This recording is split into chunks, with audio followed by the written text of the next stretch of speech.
Hi! So, ito yung solution video natin for our exercises last April 21, 2021.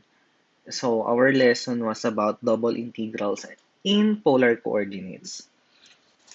So, we start with number one. So, let R be the region on the XY plane shaded below. So, ito yung region natin.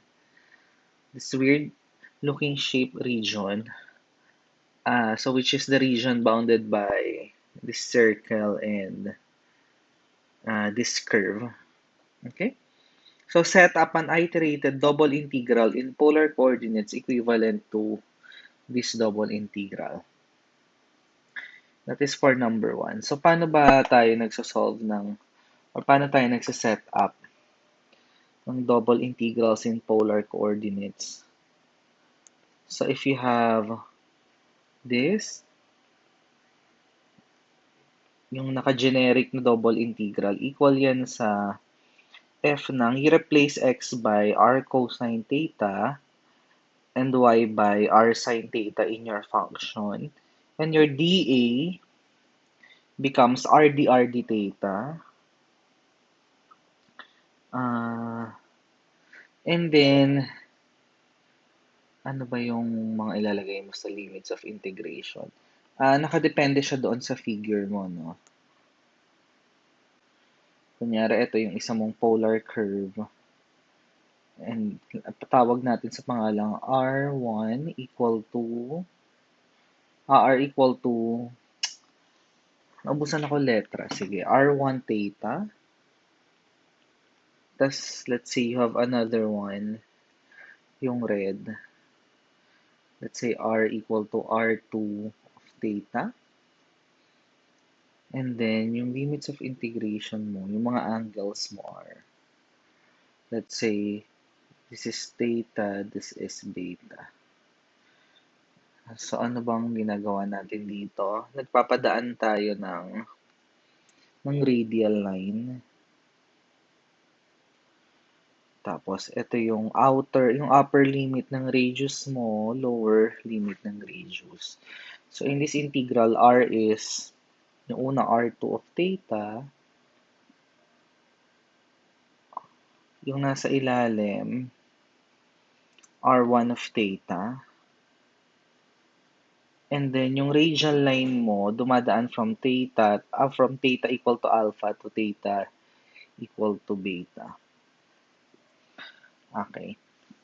So, ganyan yung gagawin natin doon sa binigay na integral sa atin.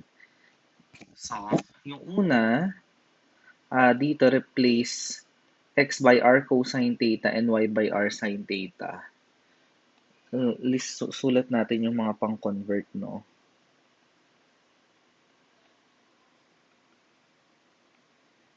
Ito lang naman yung importante, x square plus y square equal to r square.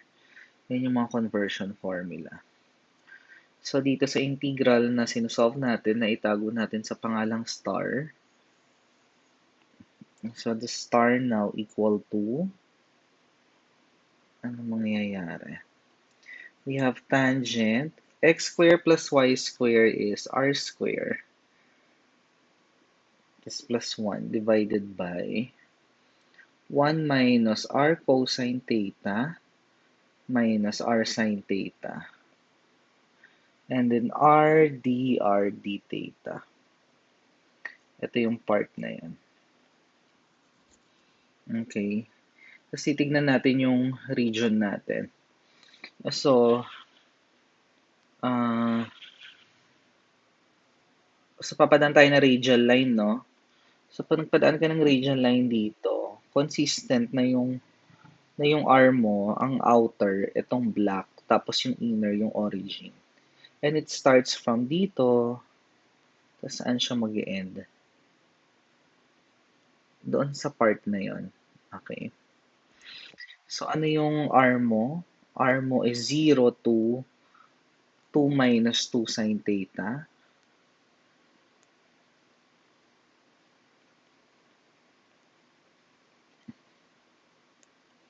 At ano yung angle natin dyan? Angle mo dito is 0 hanggang umabot ka ng pi. So, 0 to pi. Yan yung first part. Kaso, meron ka pa itong portion na to. Okay?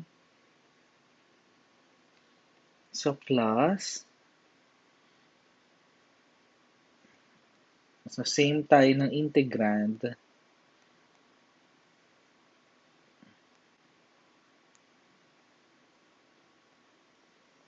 So, RD theta. And then, you can write x squared plus y squared equal to 4 as r equal to 2.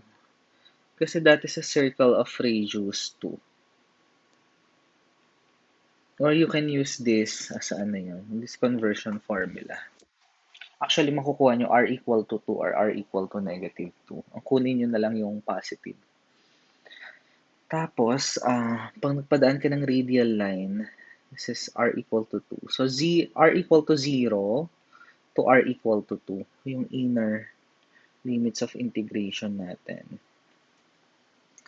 And then, yung d theta natin, so from here, tapos dadaan ka dyan hanggang dito. So, from pi to 3 pi over 2.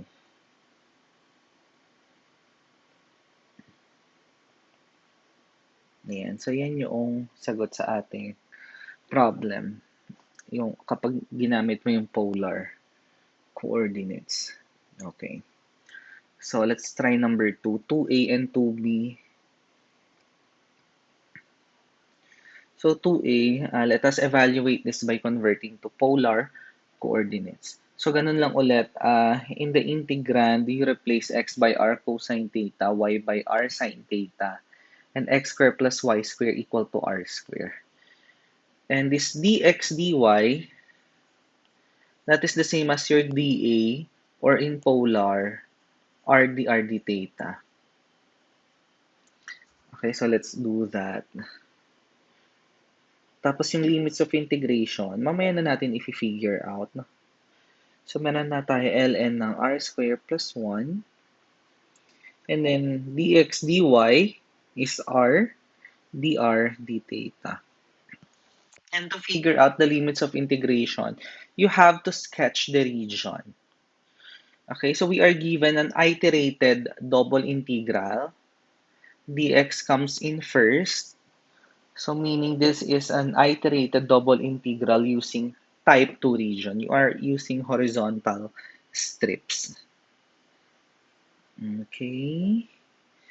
So on the left, you have x equal to 0.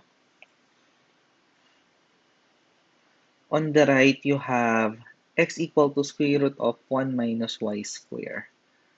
So on the left, x equal to 0, that is a vertical line or the y-axis.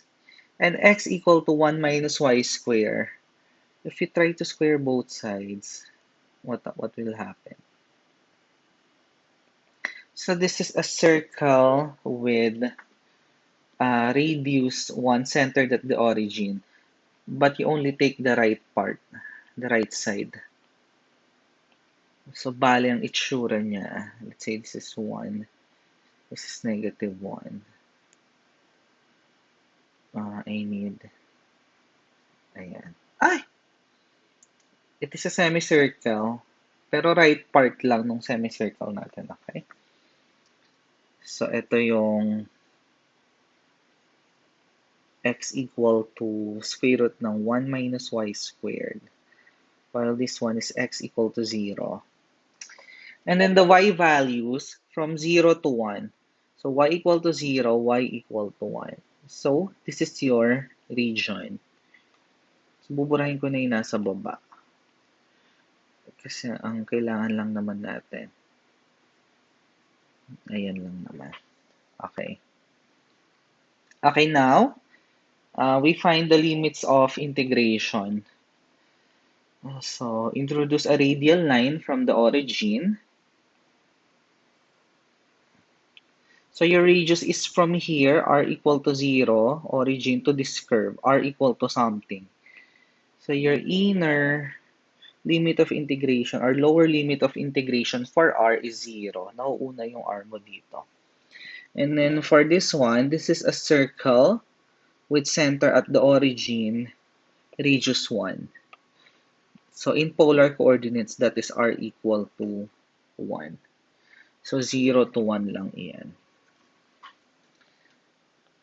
At ano ang ating theta? Our theta will be, so yung green line mo, dadaan siya from here, here, here, here, until it reaches this one. So your theta is from 0 to pi over 2. Okay. And then, para hindi kayo mahirapan mag-integrate, titignan nyo kung may mga constants ba or something. And as you can observe in this scenario, this is a function of r. Tapos pag in-evaluate mo to, number lang yan, right? So wala kang theta na makikita dyan pag in-evaluate mo. Ano lang ito, tips lang ito kapag nag-evaluate. So this is independent of theta.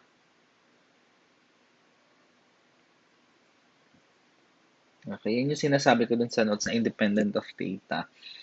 So actually ito yung independent of theta. Pag in-integrate mo, since constant yung limits of integration, independent of theta ito kasi constant lang. So, ang mangyayari, pwede mong ilabas itong whole thing na to doon sa integral ni theta. Para lang dumali yung ini-integrate natin.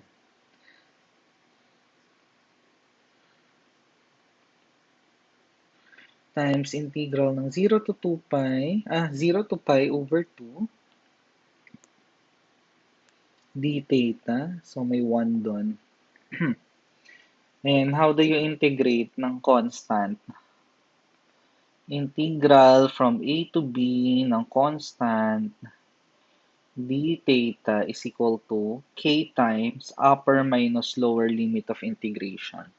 So this part is equal to pi over 2 minus 0, and then you multiply by 1, which is pi over 2. Okay.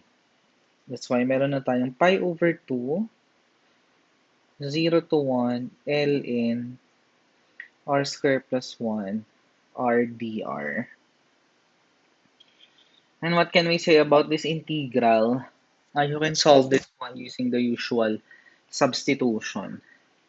Let u equal to r squared plus 1. So du is 2r dr. Okay. So set up natin pa konti-konti. So meron tayong ln ng r squared plus 1 is u. rdr, you compute from here, rdr is equal to du divided by 2. So may 1/2 ka dito, and then du. And of course, nagkaroon ka ng change of variables, magkakaroon din ng change in the limits of integration.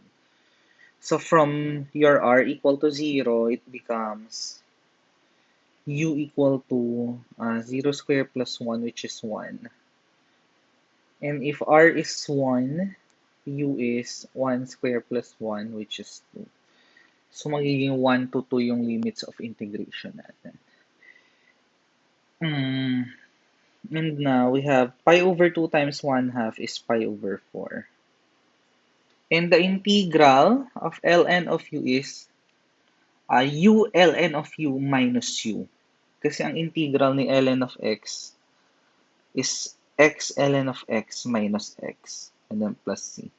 So that is from math 22. So u ln of u minus u. U from 1, u to 2.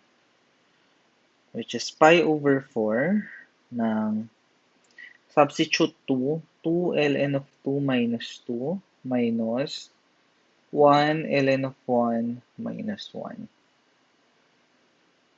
And simplify na lang na onti ito. 2 ln of 2. This thing is 0 because ln of 1 is 0. Minus negative 1. So, magiging plus 1. So, -2 minus -1 is -1. And there we have this answer. Okay. So, let's proceed with the next item. Usually, mga circles lang naman ang mga binibigay dito. Hindi nagbibigay ng mga masyadong kakaibang figure sa pag naka-polar coordinates. Mamashiwang tayong lahat. Okay. So, let's convert this to polar coordinates. So, ang first step, anong gagawin? Replace x by r cosine theta and y by r sine theta. X square plus y square, replace it by r square.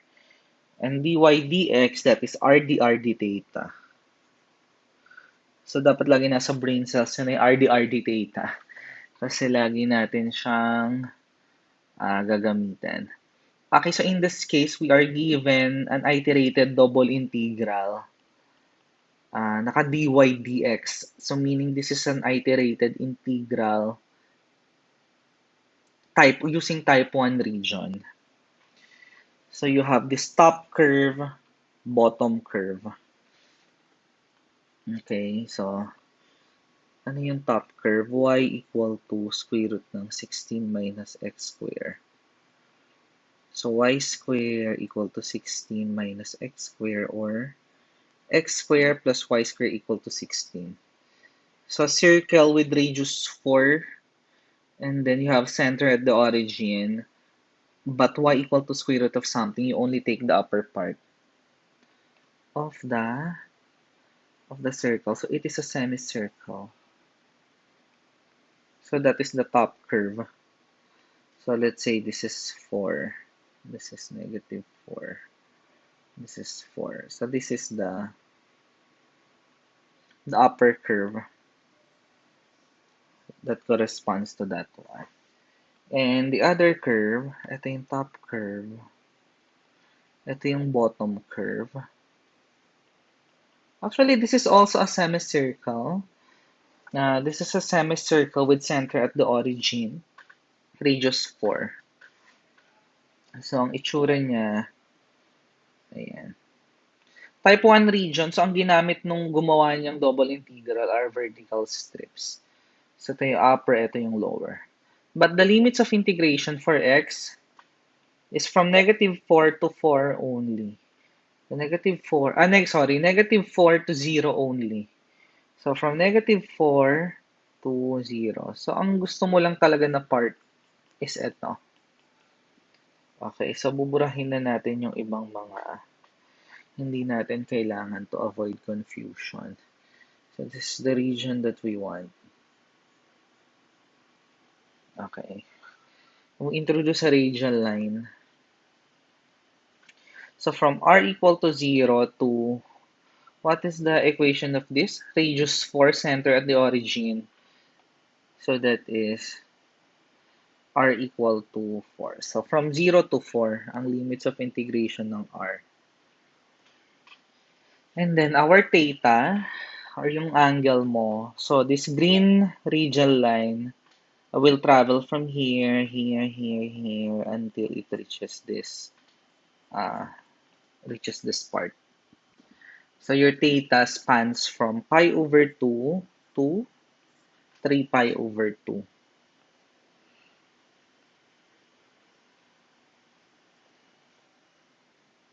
Okay, and then, integrate mo na lang to ng usual. And actually, tingnan nyo itong cosine, independent of theta, so pwede mong ilabas yun doon. Okay. So, pi over 2, 3 pi over 2, tas cosine theta. Tapos, itong ang part na ito, asan na yan? Itong binibilugan ko. Independent of theta, yun, pwede mga labas na lang yung buong yun. Okay, or pwede mo labas sa kanan. Sa kanan na lang natin ilabas. Para kasi dumadali yung buhay natin sa pag-i-integrate. And what is the integral of cosine theta, that is sine theta? Theta from pi over 2 to 3 pi over 2. And then the integral of this 3r squared is, uh, I think it's 3r cubed over 3, which is r cubed. So r from 0 to r equal to 4. So meron tayong sine 3 pi over 2 minus sine pi over 2 times 4 cube minus 0 cube. Sine 3 pi over 2 is negative 1. Sine pi over 2 is 1. And what is 4 cube? That's 4 times 4, 16 times 4, 64 times 4. Ilan ba yun? 2 cube lang pala. 4 times 4 times 4. 64. So, 64 times negative 2 is negative 128. So, negative 128 yung halaga ng integral na binigay sa atin. And as you can see, dumali yung buhay natin nung nag-integrate tayo in polar coordinates. So, minsan, bibigyan ka ng rectangular pero mas madali pa lang gamitin yung polar. Kasi in this case, if you try to integrate this one with respect to y, magkakaroon ka ng 3x times this minus this. Madali ba integrate yun? Pwede rin pala, no? Okay. Pero, I mean, pinapractice natin ang ano dito, ang polar coordinates. So, mas dadali yung buhay natin. So, there. So, kung meron kayong questions, message nyo lang ako sa Discord dun sa main account ko sa Discord, yung may pangalan na Mark Lexter.